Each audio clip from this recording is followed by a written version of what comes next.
This week on the Communicators, Jacqueline Beauchere of Microsoft discusses her company's efforts to improve computer security and protect consumers from identity theft, cyberbullying, and internet piracy. Jacqueline Beauchere of Microsoft, a director in the Trustworthy Computing Group. What is your job in Microsoft? First, let me tell you a little bit about Trustworthy Computing, and then I can tell you about what I do specifically. Trustworthy Computing is an initiative that was started at Microsoft almost 10 years ago. Coming up in January of 2012, it will be 10 years young. And it came at a time when Bill Gates sent an email to the entire company, and he basically was going to revamp the way we look at computing. So he wanted to make it as trustworthy, as reliable, as dependable as some other essential services that we're more familiar with. For instance, you pick up the phone, you get a dial tone. You flip a light switch, you get a light coming on in the room.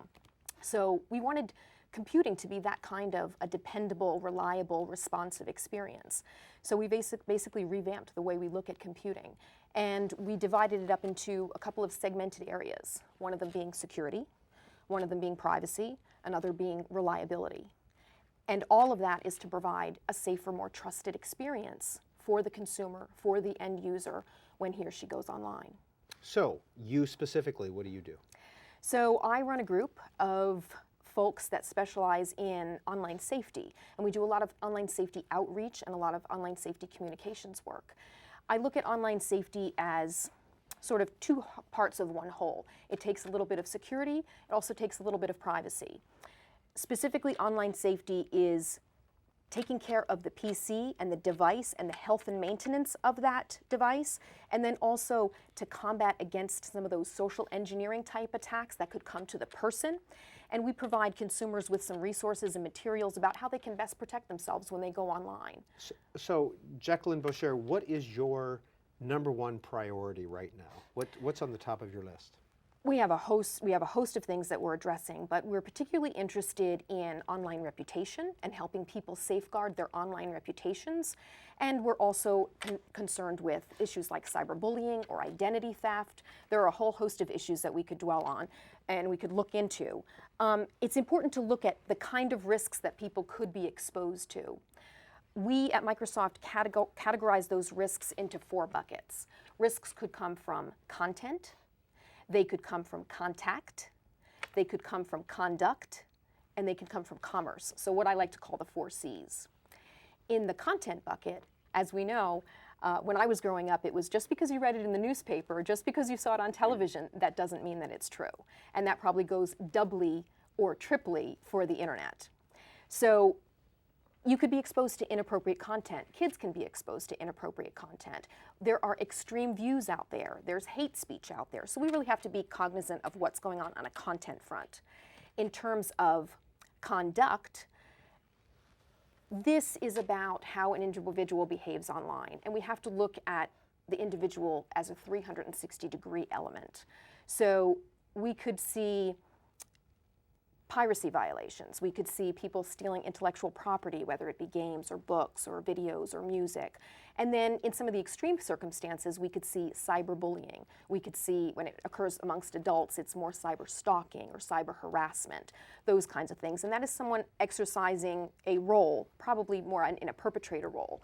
Whereas in the content, conduct, content, commerce, we're looking at everybody's seen in their inbox, right? They've seen the spam kinds of solicitations and so forth. And if we're not careful, those could result in identity theft or some other instances. So we have to be really conscious of what we're accepting in our inboxes, what we might be exposing ourselves to, and so forth. Content, conduct, content, commerce, yeah. Joining us here on the Communicators is technology reporter from Politico, Tony Rom. Thanks so much for having me. So I'm really interested in this study that the National Cybersecurity Alliance put out earlier this month, and it's an effort that both Microsoft and you personally I know have worked with recently. And they put out a series of statistics that just kind of give a bit of an understanding as to what students and parents think about top issues in privacy and security and whether they're very knowledgeable about them. And one that stuck out to me is this one figure that 6%, just 6%, really have an understanding of geolocation or getting geolocation education while at school, and we're talking about that K to 12 group. And that's particularly prescient, it seems, considering this week's hearing, where Senator Al Franken had that hearing on geolocation, talked to folks from Apple and Google specifically about the way their smartphones and their devices track the location of the users themselves or nearby cell towers. So I guess my question to you is, where should Washington come in on all of this? On one hand, there seems to be a knowledge deficit, as the report itself points out, and on the other hand, there seems to be this call to action on Capitol Hill. So what's your perspective? Where does Congress go? That knowledge deficit that you talk about, Tony, is very interesting, and I think that might continue for the better part of a generation, for the better part of about 20 years, because the digital natives, we have to wait till they become the teachers and the educators in the classroom, and then it's going to be a different story. But the digital immigrants are there now, and that's why it's so difficult for teachers and adults and parents to get their arms around some of these issues. So in terms of what Congress can do, there's a number of things. Particularly you mentioned this research. So commissioning research, commissioning studies, helping to fund these activities so that we really get a clear picture of the landscape and really know what's out there. That's going to be key. There's a lot of private sector research that's done. There's other research that's done, but we're not always comparing the same thing. For instance, a little while ago I mentioned cyberbullying. There's a lot of cyberbullying research out there, but not many people are familiar with that term cyberbullying. So they might say, well, I get pushed around online, or people try to harass me online, or I get nudged online. We want to make sure that we're talking the same language. So there's definitely a research component and a commissioning studies component. Also, this is a K through 12 study, as you mentioned, and it would be key for some integrated online safety education in the classrooms on a regular basis. I know how hard it is. I have many friends who are teachers, and they know that there are so many things that need to be woven into the daily work day and the daily school day, what they have to impart to our kids. But if some of those lessons were supplemented or complemented with some cybersecurity, cyber ethics, cyber safety education and lessons mixed in, that would be a really great start. So supporting that kind of education in schools is important. And there's plenty of free curricula out there that could be woven into the existing. Well, Jacqueline Beauchere, Tony brought up Congress's role. Does Microsoft have a responsibility to help ensure people's privacy and their safety? Absolutely. Not only does Microsoft have a responsibility, we see this as a notion of a shared responsibility among a whole host of actors. So we've got the industry and Microsoft, and we have a particular role, not only to create the technology, but to provide those tools and resources and materials to help educate people about how to use the products and how to best protect themselves online. Consumers also have a responsibility. Consumers have to do their updates. They have to make sure, again, when I talked about the PC health and safety and maintenance of the device, they have certain actions that they need to take, affirmative actions that they need to take. And educators have a responsibility. Law enforcement has a responsibility. So no one person, no one entity, no one organization can tackle these issues themselves. We all need to band together to make that happen. Sure, that's an interesting point you have, though, about the difference between the digital natives and the digital immigrants. It's one we hear a lot about, but maybe not so much in Washington as these debates over specific privacy proposals continues in earnest this week. But, what are some of the specific steps Congress should take with respect to companies? I mean, I know Microsoft has come out in support for comprehensive privacy reform. Give me a couple thoughts about this issue of geolocation data, about privacy, security, and safety with from the corporate side. Yes, Microsoft has been in favor of comprehensive federal privacy legislation since 2005. So that is something that we're definitely behind. But we're also behind industry self-regulation, particularly with these emerging technologies and particularly with this new innovation. We don't want anything to really curtail innovation. We want that to thrive, because that is going to be the ticket for children living in this 21st century digital age. We want to make sure that they have the right tools and resources that they need to excel. We want them, we're teaching kids today about jobs that don't even exist. We're grooming them for jobs that don't even exist on technology that hasn't been invented yet. So that's the kind of role that we need to play really in the education space. Jacqueline Beauchere, you mentioned industry self-regulation. When it comes to Microsoft, and a lot of talk here in Washington now about the collection of information, personal information online, and how to safeguard that, how does Microsoft safeguard that? Microsoft has its own policies and procedures for acting as a data handler and so forth. And we also encourage consumers to take their role in doing that. So we make sure that we encourage people to really be careful what they share online. What I noted before about the online reputation, your online reputation is being created out there and you don't even know it sometimes. You might not have a social media account. You might not have a social networking account. But these profiles and these images and pictures of you as an individual are being formed even sometimes without your knowledge. So it's an equal responsibility for the consumer to be careful what he or she posts online, what he or she shares online. We particularly share this with our young people as well, because that reputation is being formed now. And kids do engage in somewhat questionable activities, whether it be questionable posting of photos or videos or even just some text that goes online. Once it's online, it's there to stay.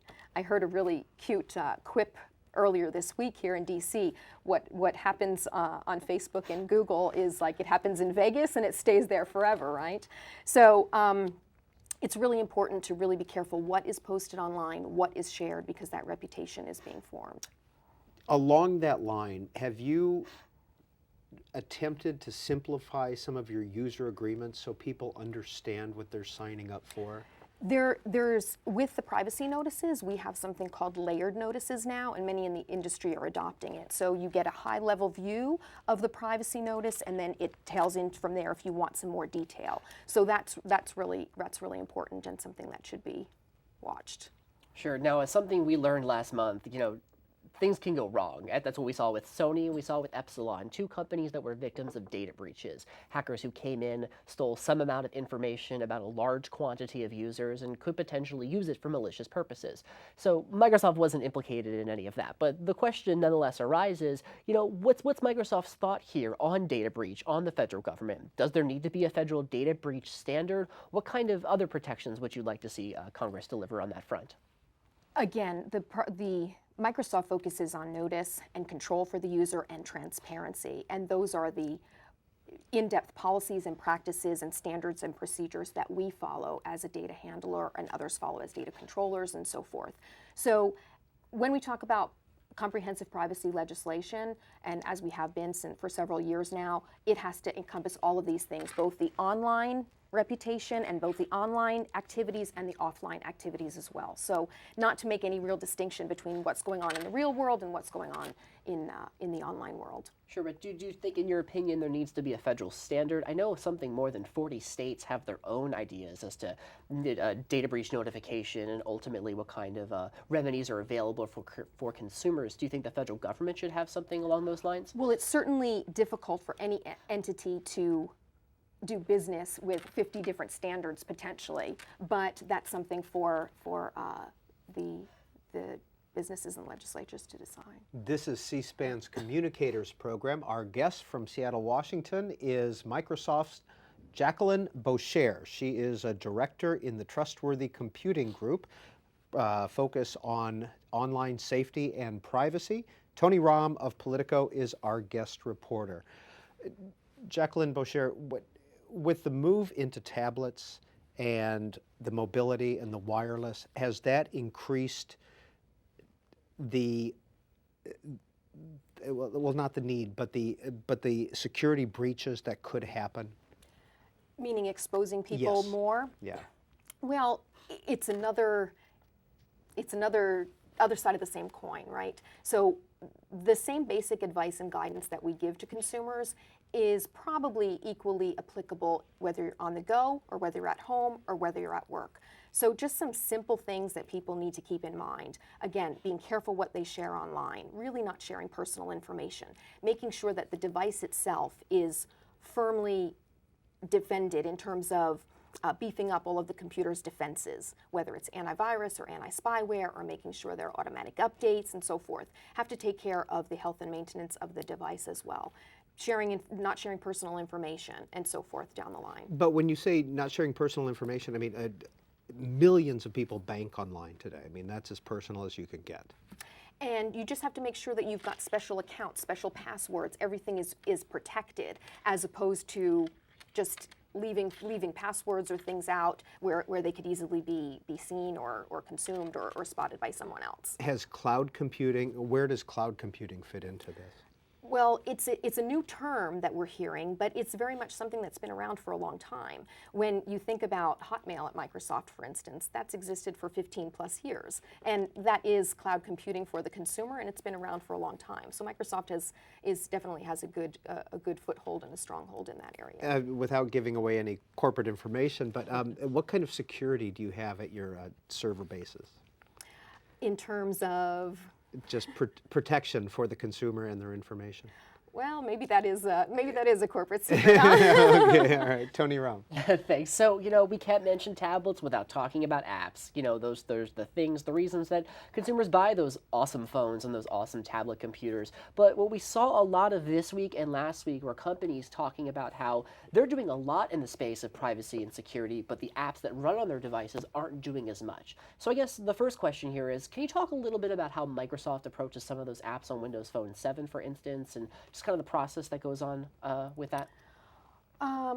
Well, that's not my area of expertise, but I guess the larger, more comprehensive question would be, what's the line here? How does a company like Microsoft deal with those app makers who are operating under different circumstances than you guys? I mean, you guys go all out with these long privacy policies that explain to consumers, but some of these apps don't. So how does one reconcile that? Well, Microsoft's business is built on the partner model, right? So we have this large ecosystem that we work with, and we help grow. And one of the things that we've got in the security side of things, and that we share publicly, is the security development life cycle. I don't know if you're familiar with that, but I have friends who are, I'm not a technologist, I have friends who are at Microsoft, obviously, and when they went to university, and when they were learning about security, it was not too long ago that security was very much an afterthought. The software would be developed, the product would actually come to fruition, and then in chapter 37 of the textbook, right, you'd find something about security, and they would try to retrofit security back into the product after the fact. That's not the way Microsoft does it. Microsoft now has anything that connects to the internet, and it has to go through this security development life cycle. So where security is actually baked into the product from the beginning. All those security considerations, anything with privacy that could potentially go wrong. They're thinking about it at the earliest stages of software development. So instead of security being in chapter 37 of the textbook, it's built in up front. And that's something that we would want to share with the ecosystem as well, to make sure that they are aware of these practices and can take hold as well. Jacqueline Beauchere, with the advent of electronic healthcare records and electronic healthcare interaction, what is Microsoft doing to ensure the privacy of those very personal records? Again, we have a division of the company that focuses on healthcare, Health Solutions Group, and it's just the same thing as any other data handling practice or data controlling practice. They have to be given the utmost care and the utmost attention, because this is about as personal information can get, obviously. And we have all those standards and policies and practices and procedures for that handling of data. How widespread is cyberbullying? Pretty widespread, unfortunately, pretty widespread. And obviously the biggest problem with cyberbullying is where it could really wind up, and where we've seen it wind up in some of the press coverage that we've seen, which is actually children and young people, teens, taking their own lives because they've been bullied to such an extent. Could you see further federal legislation dealing with cyberbullying? Right now we have a collection of laws at the state level. Probably about 44 states cover cyberbullying on their books now. And that seems to be working fairly well. I think we need to get at the problem from a different perspective, and that's more from an education and awareness perspective, as opposed to legislating against it necessarily. But that's one place to start. Jacqueline Beauchere spent 4 years in the legal department at Microsoft before moving over to the Trustworthy Computing Group. Tony Rom? Thanks so much. So, now that we're on the topic of kids, let's dig in a little bit further. There are a plethora of laws that deal with children, with privacy, the big one being COPPA, the Children's Online Privacy and Protection Act. Without digging into the specifics of this very, very complex law, are there any other elements outside of cyberbullying that you think need to be addressed with respect to children's privacy? Well, I would also focus on what what lawmakers can do in terms of existing laws and strengthening existing laws in terms of child exploitation generally. So Microsoft works with National Center for Missing and Exploited Children, International Center for Missing and Exploited Children, Interpol, a host of law enforcement agencies to really take a hard look at child pornography and make sure that we are doing everything that we can to stop that. What we can do on the international side as well, what government can do, is to make sure that other countries and all other countries are on board with our same stance. Not only can it's important that we not only have those possession laws and the dissemination laws, but possession laws as well. There are plenty of countries that exist where it is not a law to possess child pornography, and that needs to come to more of an even playing field as well. Sure. Now, have federal agencies addressed this issue well enough on cyberbullying, on children's privacy? Have you noticed that the federal government has taken on more of an interest, more of an active role in rooting out these abuses? Yes, particularly just last month we saw President Obama hold a conference here in Washington at the White House on cyberbullying, well, bullying prevention generally, and of course cyberbullying was a key topic. We, Microsoft, were at the table there, and that's going to continue. It's going to continue that dialogue and to see what really can be done on that front. And I would note that effort, this bullying prevention effort that is underway, can probably benefit from another effort that we've seen. As you mentioned, the National Cybersecurity Alliance earlier, I am Microsoft's representative to that board, and that's based here in DC. It's a nonprofit, works very closely with the Department of Homeland Security. Last October, we launched what we're calling a messaging convention, and it was many from industry, many from business, many from government agencies and departments coming together around one holistic message around cybersecurity, cyber safety, cyber ethics. And that message is Stop, Think, Connect. I hope you've heard of it. If you haven't, I'm sure you'll be hearing more about it in the months to come. But basically, it's a virtual who's who around the table participating in this convention. And it's that one message that will galvanize people and bring people together so that we don't have all these disparate messages out there in the ether and people talking about whatever their particular pet project or initiative might be. Instead, we're coming together with one voice. And it's Google, it's Facebook, it's Microsoft, it's Verizon, AT&T, VeriSign, Costco, Walmart, you name it, all of these folks are involved in that effort.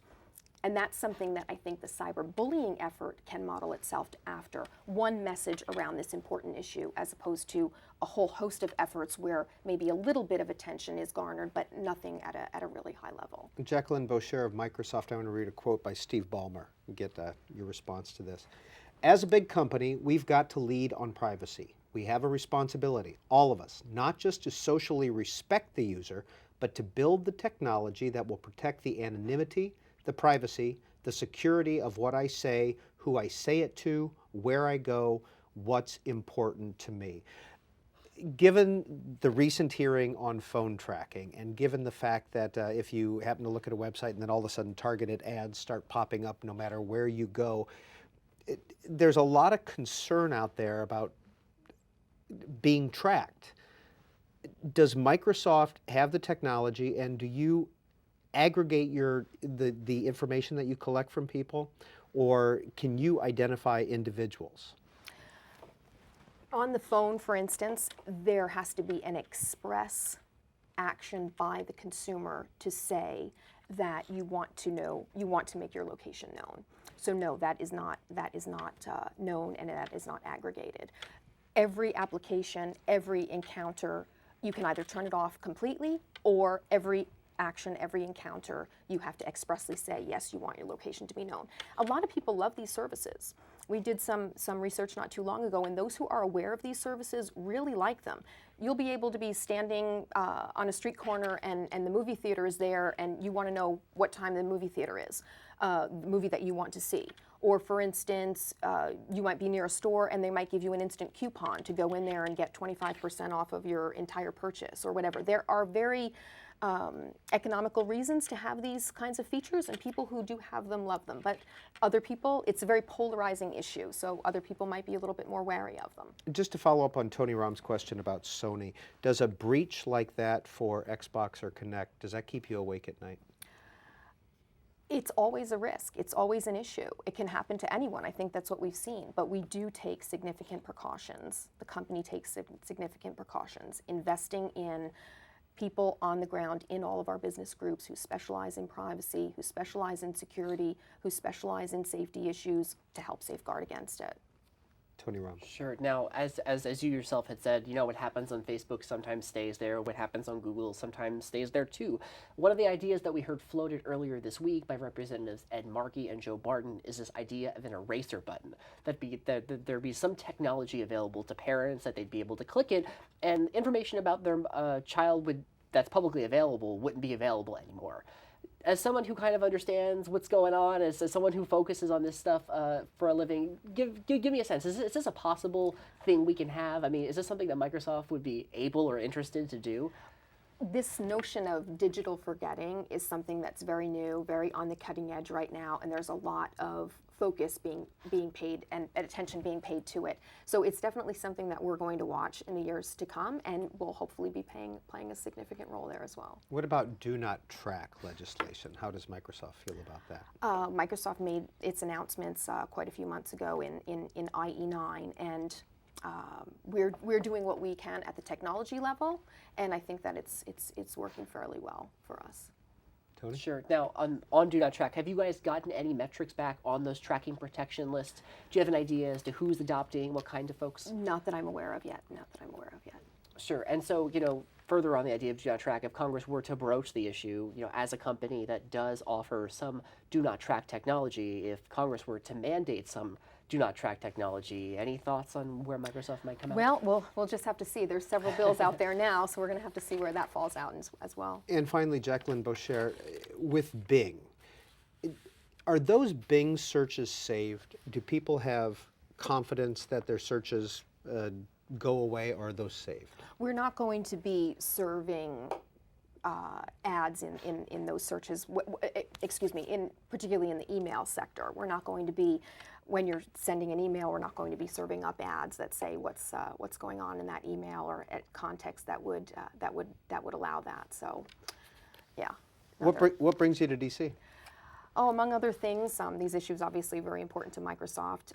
There is a conference going on locally about cybersecurity and a strategy summit, so I'm in town for that as well. Do you work with DHS on those types of issues? Yes, DHS was at this stakeholder meeting that I participated in yesterday, basically trying to come up with a plan for what would a cyber-secure city look like. There are efforts underway right now in San Diego, there are efforts underway in San Antonio, and this is kind of at the state level for Maryland. What would a cybersecurity What does that city mean, look like? cyber-secure city? Well, that's exactly the question that was posed yesterday. What does that really mean? What does that look like?